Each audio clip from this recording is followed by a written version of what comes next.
संसद का 20 जुलाई से 13 अगस्त तक मॉनसून सत्र। राष्ट्रपति ने सत्र बुलाने की दी मंजूरी। राष्ट्रीय महत्व के मुद्दे पर होगी चर्चा। विधायी कार्यों पर सरकार की नजर। वित्त मंत्री के सुरक्षा काफिला मामले में बाबूलाल मरांडी का तीखा तंज। यथार्थ को समझने की नसीहत। कांग्रेस प्रदेश प्रभारी के पलामू में बैठक। राजद का आज स्थापना दिवस। रांची में यात्री से लूटपाट के आरोप में 3 पकड़ाए। खूंटी में अवैध बालू कारोबार पर बड़ी कार्रवाई। 4 वाहन जब्त। पूर्वी सिंहभूम में भी कई वाहन पकड़ाए। और वैभव सूर्यवंशी ने अंतर्राष्ट्रीय क्रिकेट में भारत के लिए सबसे कम उम्र में पदार्पण कर रचा इतिहास। टूटा सचिन तेंदुलकर का रिकॉर्ड। फीफा का रोमांच जारी।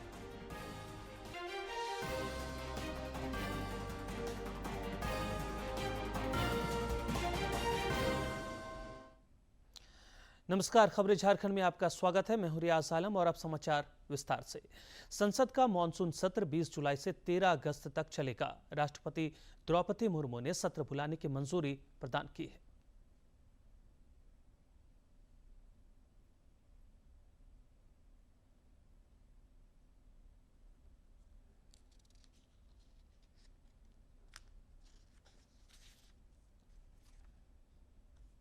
को आहूत करने की मंजूरी दे दी है।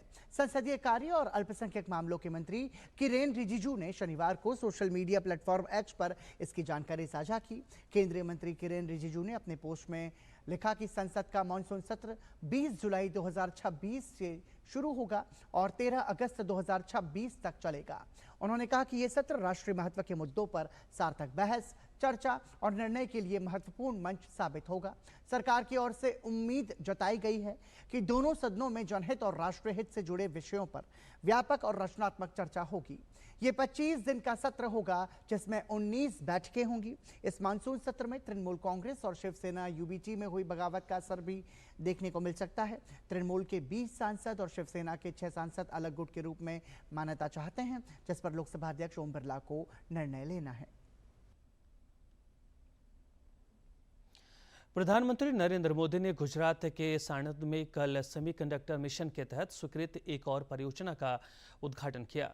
इस संयंत्र को भारत में वाणिज्यिक सेमीकंडक्टर उत्पादन की दिशा में एक बड़ा कदम माना जा रहा है। देश ने शनिवार को सेमीकंडक्टर निर्माण में आत्मनिर्भरता की दिशा में एक और बड़ा कदम बढ़ाया।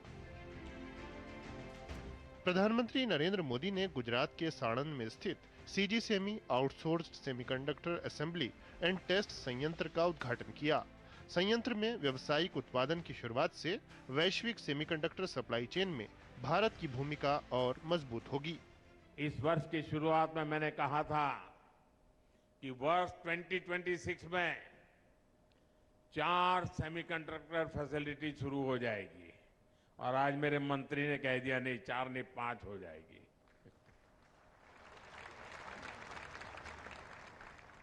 और मुझे खुशी है कि 6 महीने में 3 प्रोजेक्ट में प्रोडक्शन शुरू हो चुका है। यानी आज का भारत बड़े लक्ष्य भी रखता है और उन्हें समय पर पूरा भी करता है। यह परियोजना इंडिया सेमीकंडक्टर मिशन के तहत मंजूर की गई शुरुआती 4 परियोजनाओं में शामिल है। इस पर कुल 7,500 करोड़ रुपए से अधिक का निवेश किया गया है। संयंत्र में wafer sorting, assembly, testing, package design, failure analysis और लॉजिस्टिक्स जैसी एंड-टू-एंड सेवाएं उपलब्ध होंगी। हमारा लक्ष्य है कि चिप डिजाइन से लेकर फैब्रिकेशन और पैकेजिंग तक का पूरा इकोसिस्टम भारत में ही विकसित हो और भारत चिप तो बनाएगा ही, भारत का युवा मेड इन इंडिया चिप पर एआई, रोबोटिक्स और नेक्स्ट जेन टेक क्रांति को भी गति देगा। पूरी तरह शुरू होने के बाद इस फैक्ट्री में हर साल लगभग 5 अरब सेमीकंडक्टर चिप्स का उत्पादन करने की क्षमता होगी। इससे आर्टिफिशियल इंटेलिजेंस और हाई परफॉर्मेंस कंप्यूटिंग जैसी तेजी से बढ़ती तकनीकों की मांग पूरी करने में मदद मिलेगी।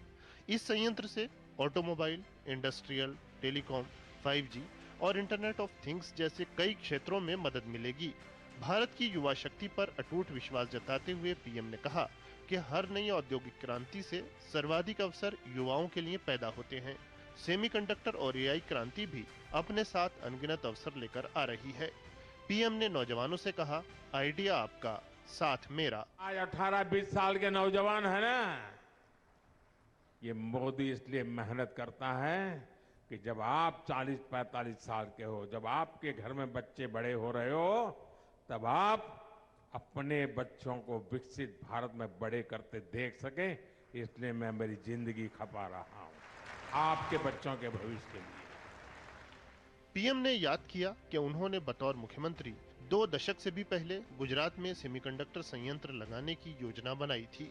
जमीन निर्धारित की गई, कंपनियों से बात हुई, लेकिन उस समय की केंद्र सरकार के रवैये की वजह से ये काम नहीं हो पाया। पीएम ने पिछले 12 वर्ष में देश में इलेक्ट्रॉनिक्स क्रांति का विस्तार से जिक्र किया। दरअसल देश को सेमीकंडक्टर निर्माण में आत्मनिर्भर बनाना मोदी सरकार की प्रतिबद्धता रही है। प्रधानमंत्री का विजन स्पष्ट है, देश में आत्मनिर्भर और मजबूत तकनीकी इकोसिस्टम विकसित करना। सीजी सेमीकंडक्टर संयंत्र इसी दिशा में देश की प्रगति को दिखाता है। गौरव श्रीवास्तव के साथ ब्यूरो रिपोर्ट, डीडी न्यूज। प्रधानमंत्री नरेंद्र मोदी ने संयंत्र उद्घाटन से पहले इसमें काम कर रहे इंजीनियरों और ऑपरेटरों से सीधा संवाद किया। प्रधानमंत्री से संवाद करने वालों में झारखंड के जमशेदपुर के रहने वाली तनिषा गौतम समेत राज्य के कुछ अन्य बेटियां भी शामिल थी। मैं गांव की पहली बेटी हूँ, मतलब अदर स्टेट पे आके जॉब कर रही हूँ। हमें प्लेसमेंट मिला और यहाँ पे ट्रेनिंग देने के लिए हमको मलेशिया भेजा गया 1 महीना के लिए। जय जोहार। जोहार सर, मेरा नाम पूनम कुमारी है। मैं झारखंड के गिरिडीह डिस्ट्रिक्ट से हूँ। मेरे घर में सिर्फ मेरी मम्मी है और एक मेरी बहन, जिसकी शादी हो चुकी है। मैंने अपनी 12th की पढ़ाई कस्तूरबा गांधी बालिका विद्यालय विरनी से की है। उसके बाद मैंने ITI किया। ITI करने के बाद प्लेसमेंट हुआ सीजी सेमी में। यहाँ आने के बाद मुझे मौका मिला कि मैं आउट ऑफ कंट्री जाके मजाक उड़ाते हो कि ITI क्या होता है? पहले तो लगता था कि हाँ गांव की लड़की है, बाहर जाके पढ़ रही है। रांची में जब मैं थी तो कि बाहर जाके पढ़ रही है, कुछ नहीं कर पाएगी, ऐसे ही जा रही है बस टाइम पास करने के लिए। लेकिन नहीं, अब उन्हें लगता है कि हाँ एक्चुअल में कुछ कर रही है। आप लोगों का एक वीडियो तो बड़ा पॉपुलर हुआ था। सर जोहार सर, मेरा नाम प्रियंका धनवार है और मैं झारखंड के वेस्ट सिंहभूम जिले की रहने वाली हूँ। मेरे परिवार में मेरी मम्मी, मेरे भैया हैं और मैंने भी अपनी पढ़ाई ITI तक करी हुई है। उसके बाद मैं यहाँ सीजी सेमी में आई और हमें भी मतलब मुझे भी जाने का मौका मिला मलेशिया ट्रेनिंग के लिए है। उसके बाद फिर यहाँ पे भी मैं ऑपरेटर के रूप में काम कर रही हूँ। आप में से मैं सुनना चाहूंगा, यहाँ 1 साल रहे हैं, आप इतना बड़ा काम कर रहे हैं, ऐसा काम आपको लगता है जो बड़ा आनंद आ गया, कुछ जीवन में किया? आपके दोस्त पूछते होंगे जब जाते होंगे गांव में। मेरे गांव में ऐसा है कि मैं गांव की पहली बेटी हूँ जो बाहर आके मतलब अदर स्टेट पे आके जॉब कर रही हूँ। मेरे गांव में कोई भी मतलब किसी भी फैमिली की बेटी बाहर पढ़ाई नहीं करती, क्योंकि भेजने को नहीं देखते, घर के परिवार वाले बाहर भेजने को नहीं देखते। लेकिन मुझे लगता है आज जब मैं घर जाती हूँ, मतलब कभी घर जाती हूँ, तो मुझे देख के सब लोग अचंभा रहते हैं। के लिए आते होंगे। हाँ, बोलते हैं कि कहाँ रहती है, कहाँ पढ़ाई करती है। तो मैं बोलती हूँ कि मेरी जॉब अभी सीजी सेमी में है, बहुत अच्छा है, अपॉर्चुनिटीज़ है, मैं बहुत कुछ सीख रही हूँ। मैंने कॉलेज से मेरा प्लेसमेंट हुआ, वो लोग बहुत खुश होते हैं। वो सोचते हैं कि लड़की कुछ तो कर रही है अपनी लाइफ में, सेल्फ डिपेंड है। सीजी सेमी में हमें प्लेसमेंट मिला और यहाँ पे ट्रेनिंग देने के लिए हमको मलेशिया भेजा गया 1 महीना के लिए। वहाँ पे हमको प्रोसेस क्या है, सेमीकंडक्टर क्या है और क्लीनिंग प्रोसीजर क्या है। तो लैंग्वेज का प्रॉब्लम होता होगा। यस सर, लेकिन क्या किया? हमारे जो पहले गए थे ना इंजीनियर सीनियर थे, उन लोग हमको बहुत हेल्प किए। प्रधानमंत्री से संवाद करने वाली तनिषा गौतम बेहद खुश हैं। उन्होंने इस जीवन का अविस्मरणीय पल बताया है। इस संवाद के क्रम में प्रधानमंत्री ने उनका हौसला बढ़ाया और जनजातीय इलाकों की बेटियों की मेधा और प्रतिभा को सराहा।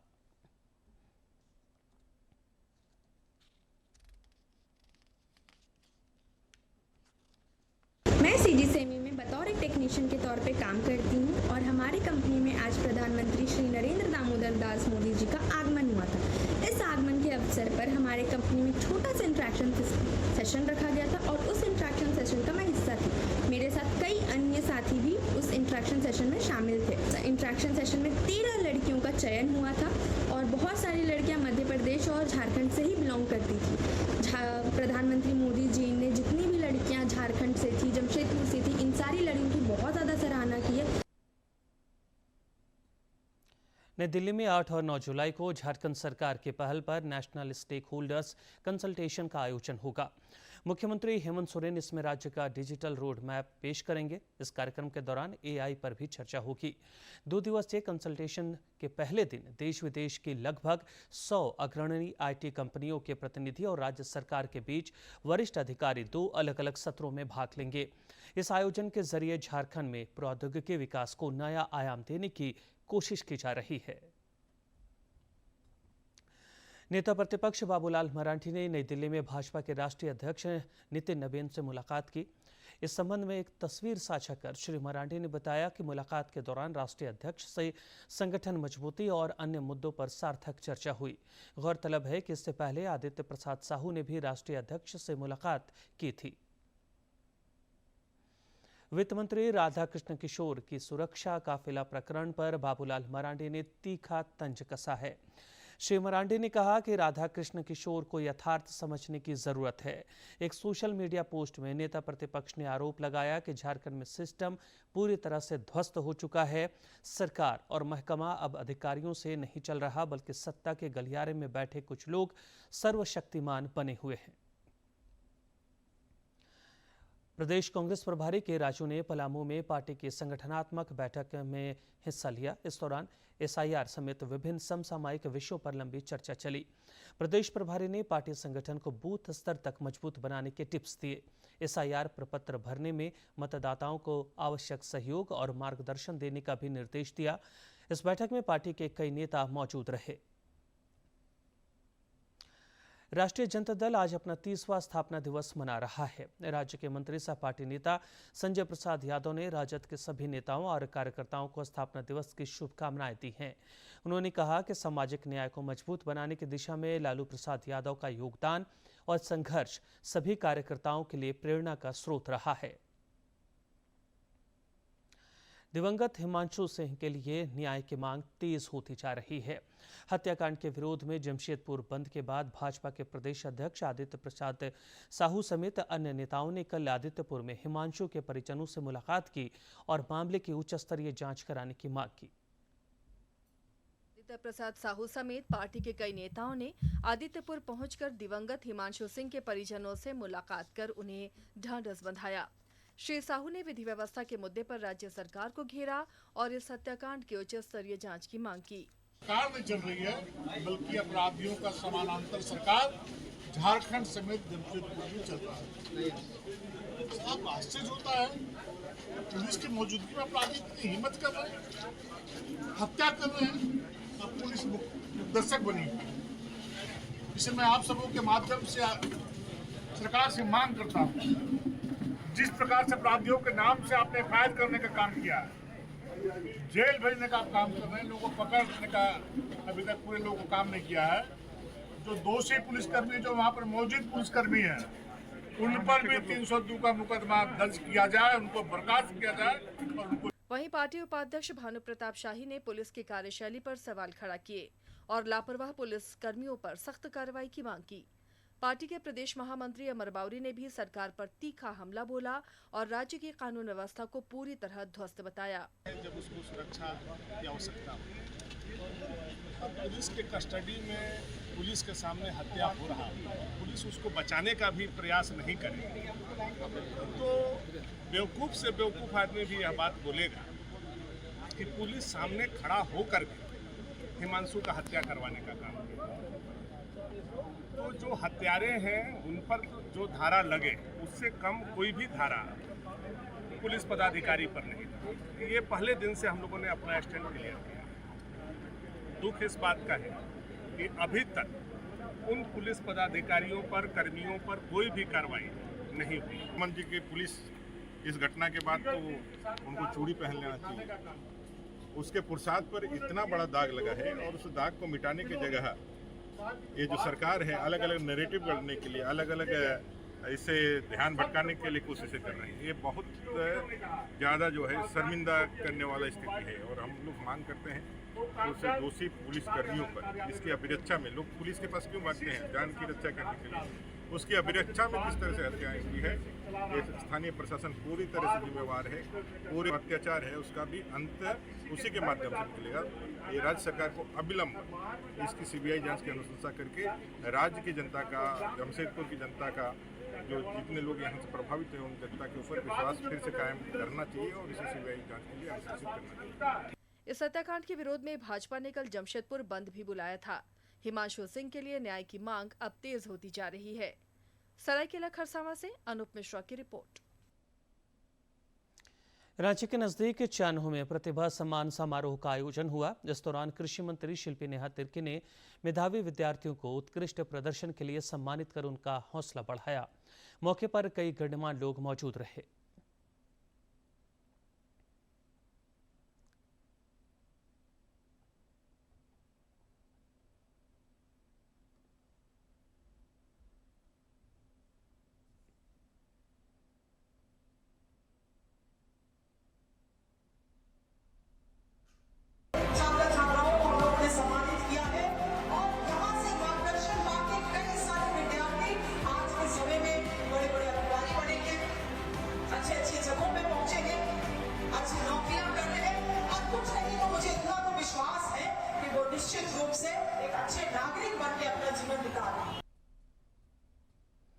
राष्ट्रीय अनुसूचित जनजाति आयोग की पहल पर गुमला के चैनपुर प्रखंड कार्यालय में जनजातीय संवाद का आयोजन हुआ।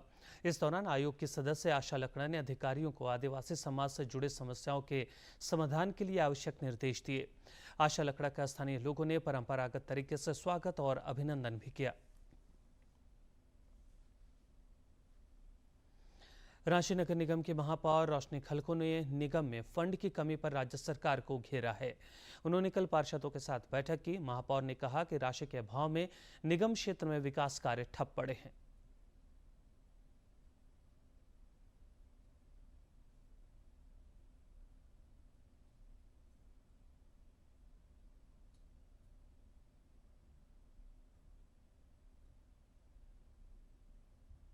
जीत करके आया हुआ लगभग 3-4 महीने होने जा रहे हैं, लेकिन ऐसे में कि स्थिति परिस्थिति ऐसी बनी हुई है कि हम फंड का इतना अभाव है कि हम एक छोटा सा नाली कलवट तक नहीं बना पा रहे हैं। ये विडंबना है हम लोगों की। तो कैसे हम लोग फंड ला सके, इसके लिए एकत्रीकरण हुआ है आज हम सबों के बीच में कि हम लोग जल्द से जल्द सरकार को बताना चाहते हैं कि हम लोग अब जीत करके आ गए हैं। 3 साल भले नगर निकाय का चुनाव नहीं हुआ हो, लेकिन अब जीत करके आया हुआ 3-4 महीने होने जा रहे हैं। तो अब सरकार को चाहिए कि जल्द से जल्द जनता के हित को देखते हुए फंड मुहैया कराया। जनजातीय एवं क्षेत्रीय भाषाओं के विकास और संवर्धन को लेकर रांची विश्वविद्यालय के दीक्षांत मंडप में कल राज्य स्तरीय कॉन्क्लेव आयोजित हुआ। इसमें भाषा विशेषज्ञों, शिक्षाविदों और शोधकर्ताओं ने 9 भाषाओं के संरक्षण पर विमर्श किया। कार्यक्रम में पूर्व मंत्री बंधु तिर्की और रांची विश्वविद्यालय के कुलपति प्रोफेसर सरोज शर्मा भी शामिल हुए।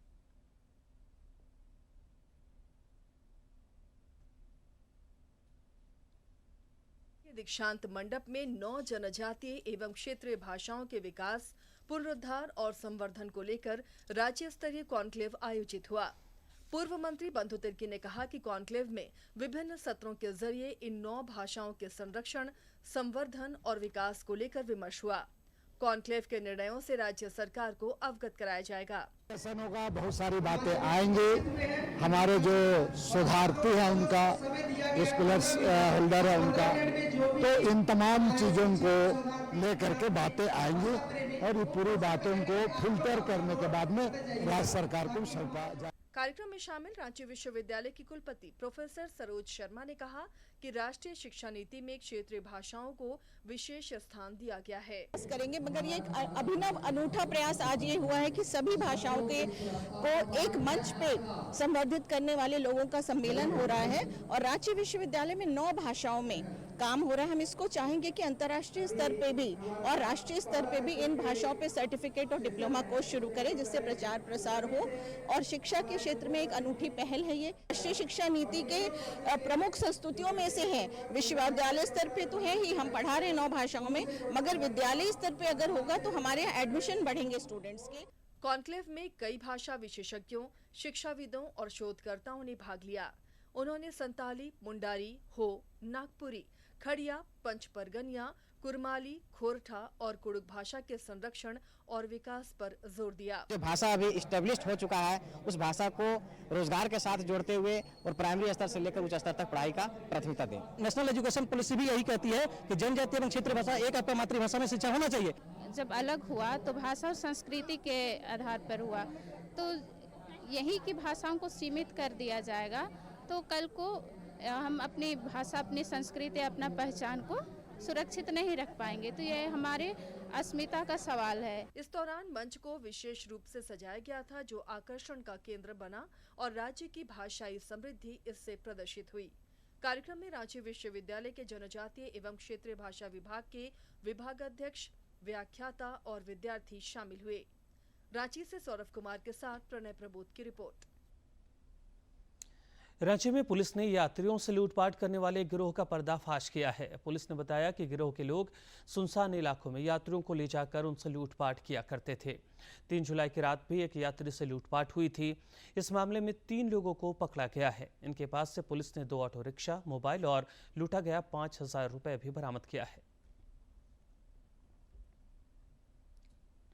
नदियों से बालू पर उठाव पर एनजीटी की रोक के बावजूद खूंटी समेत राज्य के कुछ अन्य जिलों में बालू का अवैध कारोबार जारी है। पूर्वी सिंहभूम में पुलिस के अवैध कारोबार के खिलाफ अभियान तेज कर दिया गया है। यहां 6 वाहन जब्त किए गए हैं।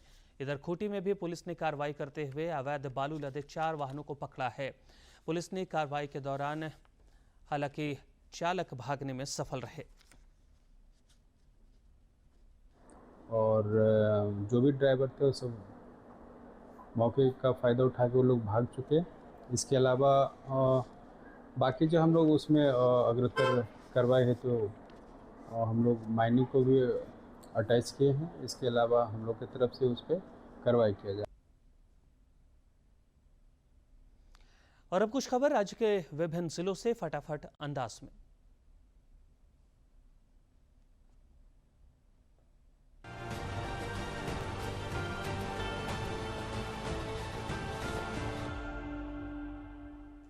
कोडरमा के मरकच्चो प्रखंड में भारत निर्वाचन आयोग के निर्देश पर मतदाता सूची के विशेष गहन पुनरीक्षण कार्य का निरीक्षण किया गया।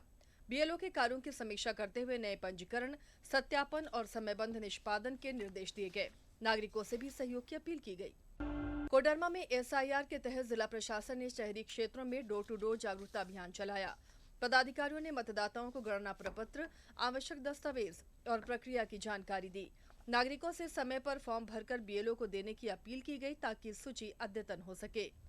देवघर में राजकीय श्रावणी मेले के सफल संचालन को लेकर झारखंड और बिहार के बीच इंटर स्टेट कोऑर्डिनेशन बैठक आयोजित हुई। बैठक में श्रद्धालुओं की सुविधा, सुरक्षा और बेहतर प्रबंधन के लिए दोनों राज्यों के बीच समन्वय मजबूत करने पर चर्चा की गई। देवघर से 1 टन आम्रपाली आम की खेप को हरी झंडी दिखाकर दुबई के अंतर्राष्ट्रीय बाजार के लिए रवाना किया गया। पहली बार महिला किसानों और दीदियों के उत्पाद वैश्विक बाजार तक पहुंचे हैं, जिसे सामूहिक प्रयास और स्थानीय उत्पादन के लिए बड़ी उपलब्धि बताया गया।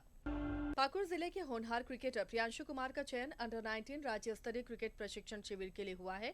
इस अवसर पर उन्हें खेल किट प्रदान कर सम्मानित किया गया और उज्जवल भविष्य की शुभकामनाएं दी गई। जिला प्रशासन और बीजीआर माइनिंग की पहल से खिलाड़ियों को प्रोत्साहन मिल रहा है। हजारीबाग में आयोजित जनता दरबार में विभिन्न क्षेत्रों से आए नागरिकों की समस्याएं सुनी गईं। भूमि, पेंशन, राशन कार्ड, आवास और मुआवजा से जुड़े मामलों पर अधिकारियों को समयबद्ध और गुणवत्तापूर्ण समाधान सुनिश्चित करने के निर्देश दिए गए। गढ़वा में आयोजित दत्तोपंत ठेंगरी रोजगार मेले में 803 से अधिक युवाओं ने भाग लिया। इसमें 139 अभ्यर्थियों का चयन किया गया और उन्हें मौके पर ही ऑफर लेटर दिए गए। चयनित युवाओं को स्किल डेवलपमेंट पर विशेष ध्यान देने का आह्वान किया गया।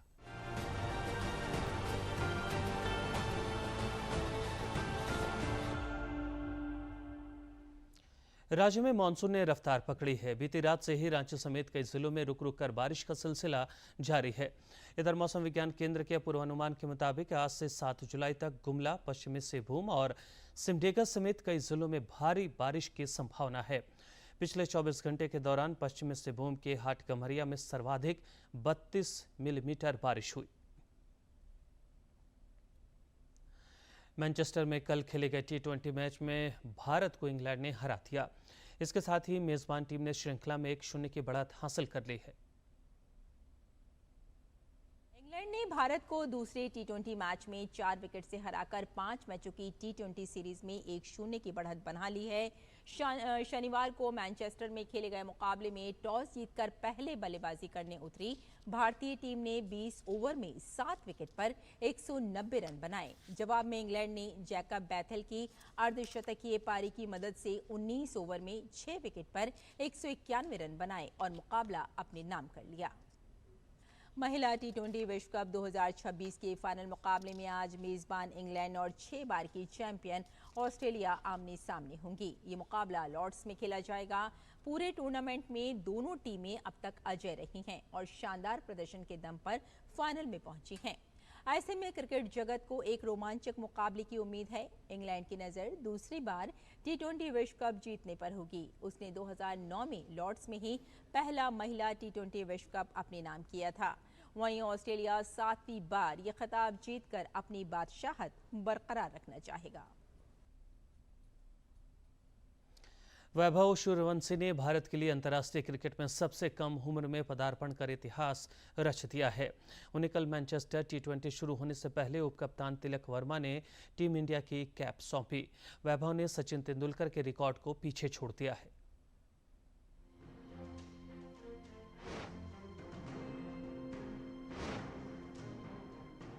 क्रिकेट के मैदान पर कुछ पल सिर्फ रिकॉर्ड नहीं बनाते, बल्कि आने वाली पीढ़ियों के लिए प्रेरणा की मिसाल बन जाते हैं।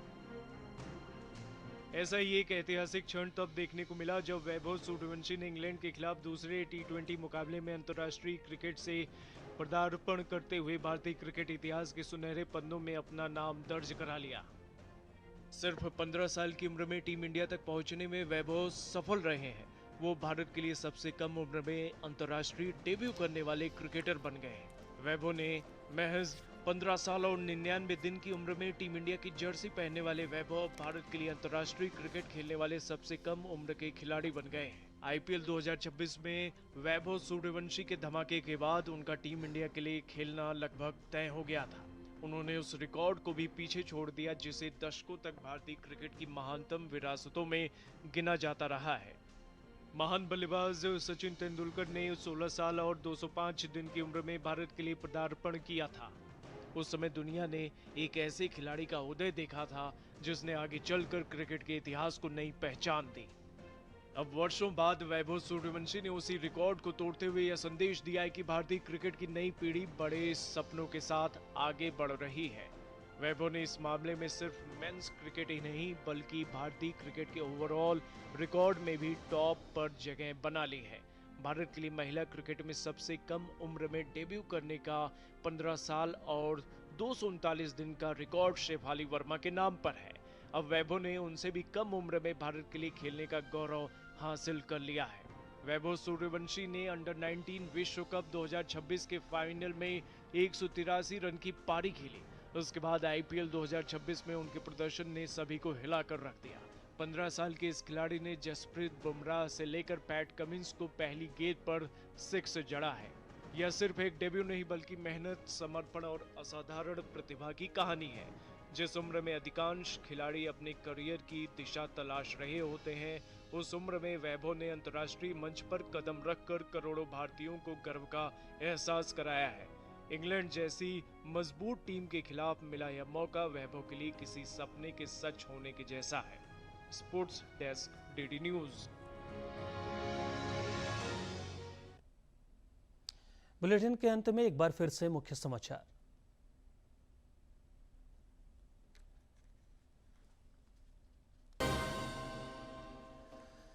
संसद का 20 जुलाई से 13 अगस्त तक मानसून सत्र। राष्ट्रपति ने सत्र बुलाने की दी मंजूरी।